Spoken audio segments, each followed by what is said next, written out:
You're listening to Addressing Gettysburg.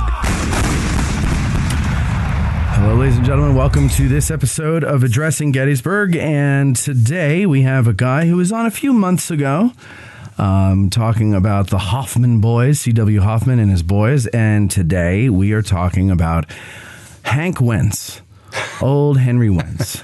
And this is an interesting story. I can't remember if I heard this story. By the way, Tom McMillan is on. That's who our guest is. His book is Gettysburg Rebels: 5 Native Sons Who Came Home to Fight as Confederate Soldiers. Even though this is airing months apart, we're doing this back to back on the same day. That's why that happened. So I assumed you already knew. But I can't remember if it was the Wesley Culp story or the Henry Wentz story I heard first. I believe it had to have been the Wesley Culp story because one of the first things we ever did when we came here was take the double-decker bus tour, and they used to have the dramatized in stereo recording, you know? Yes. And they talked about Wesley Culp and dying on his uncle's hill. There was a brother against brother item at the old museum, too.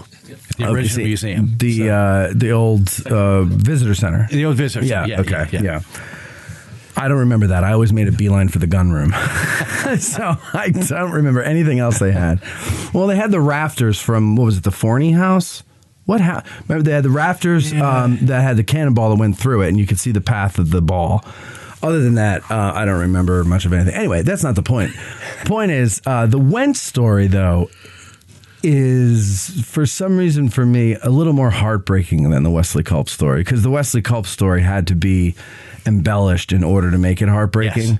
Yes. You know, because they used to say, well, he died on the hill that he played on. And no, he didn't. No, he didn't. Yeah. And then, whatever.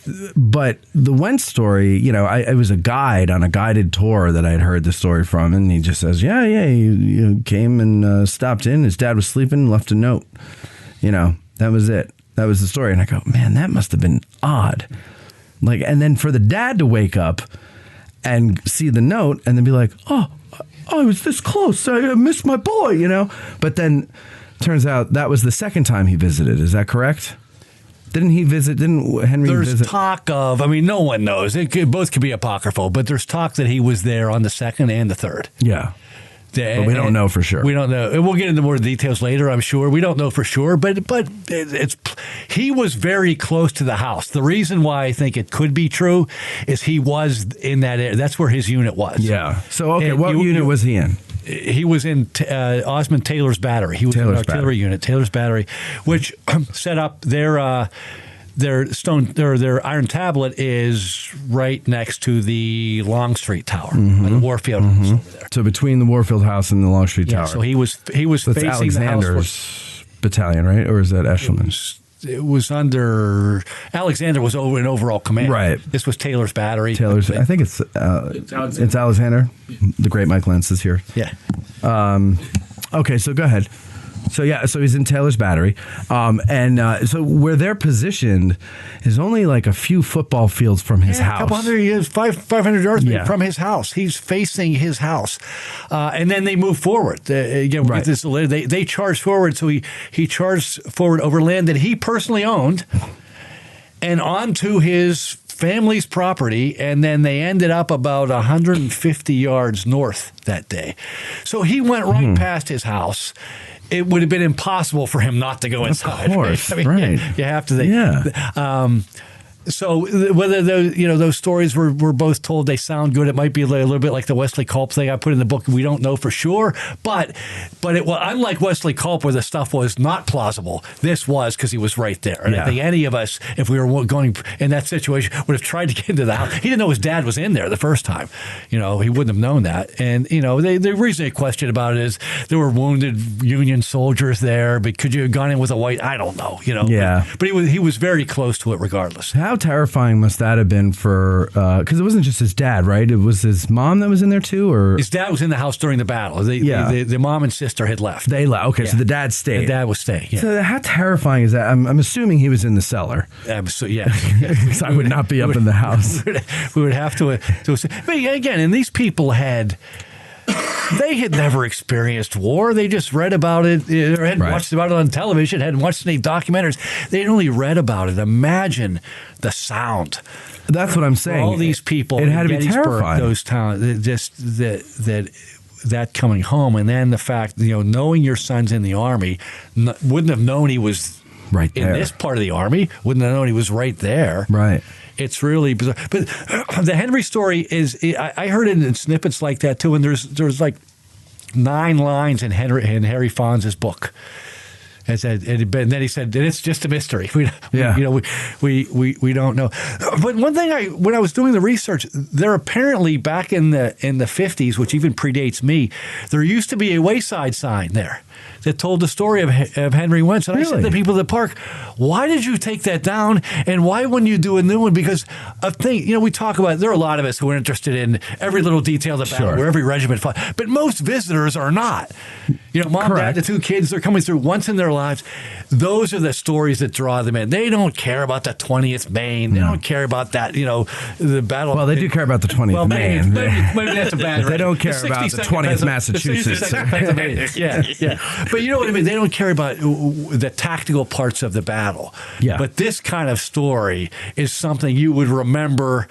I was there when I was a kid with my parents. I remember hearing about Henry Wentz. Yeah, that's the thing that gets you interested. Sometimes we as historians get so wrapped up in the actual battle history that we forget the human history. Mm-hmm. And I just thought, wow, why wouldn't that have been there? To this day, it's one of the most undertold, fascinating stories of this battle. It really is. And it's more fascinating than the Wesley Culp story to me. I agree. No, to me too.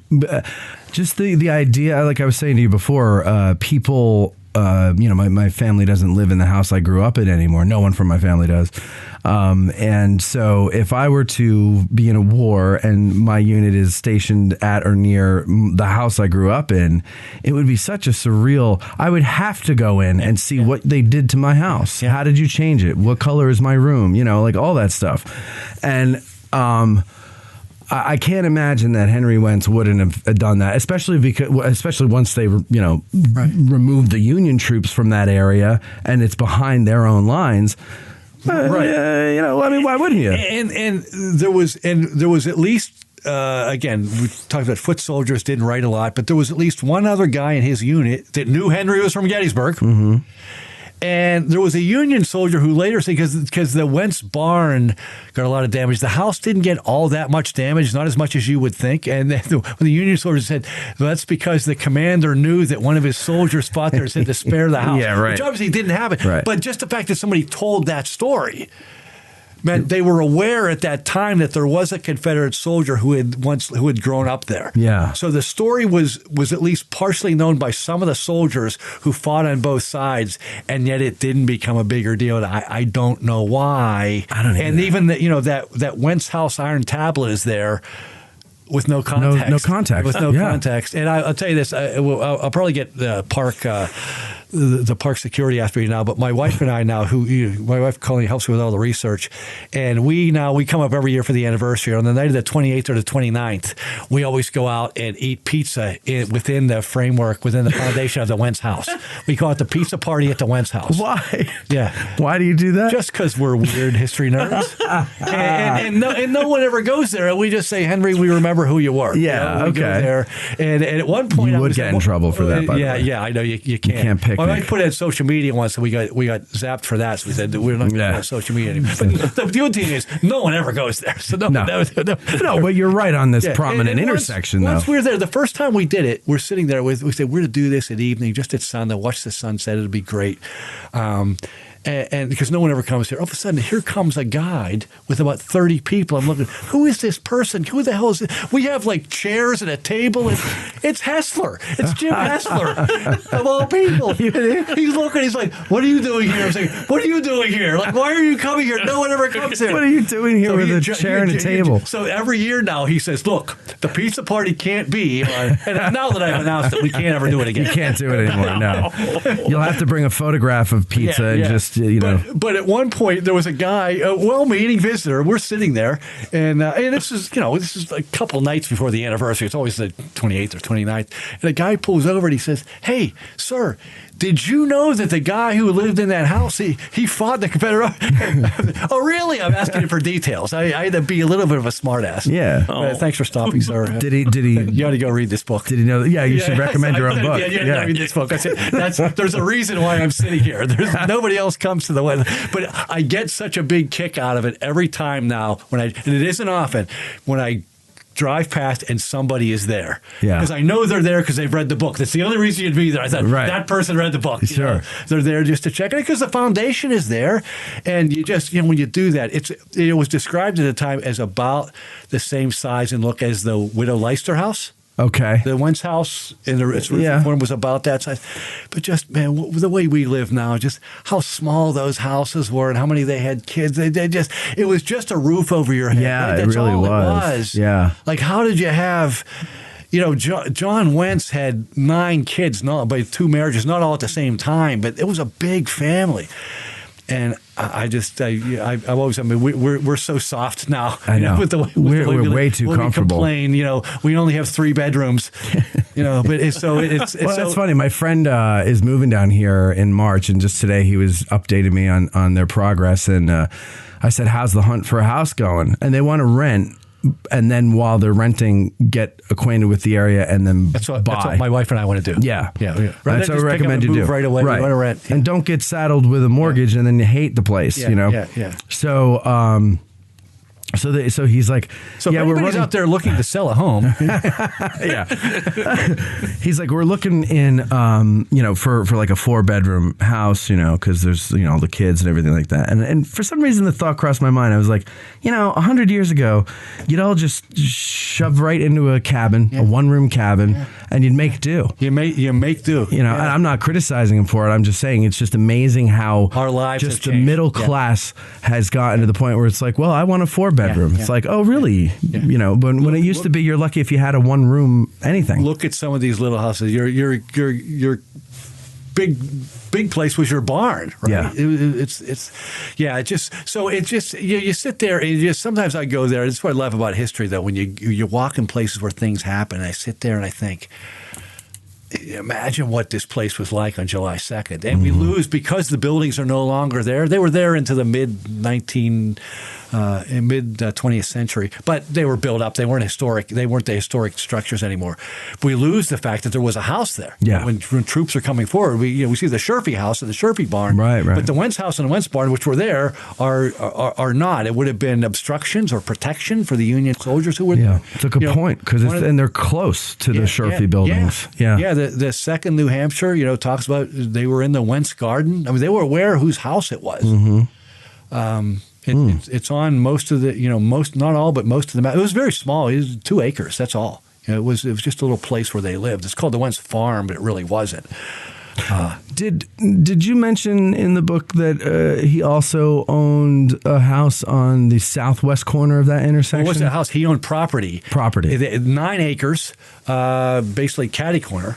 So that's interesting the way those properties are because the Sherfy, it's like a checkerboard almost. That would have then butted up against the Warfield property, but that's the property that he then transferred to his dad, John Wentz, transferred to Henry in 1850, probably to try to entice. Henry was probably he was in his late 20s and was probably getting a little wanderlust, was going to leave.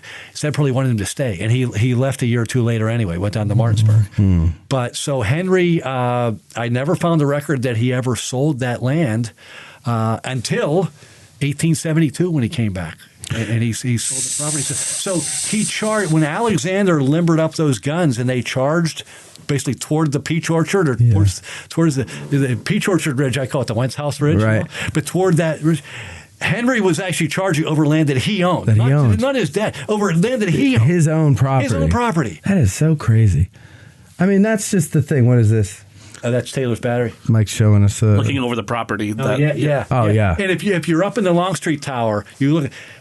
you can see where it was because the farmers still split up the property. You can see where that land stops, where his 9 acres were. Stops. Yeah, you can see that from looking down. You thought, wow, there's no way from his position, from where he started to where he finished, that he could not have not crossed his. Is that triple negative? He couldn't have. Anyway, he crossed his property. He couldn't have not crossed his property.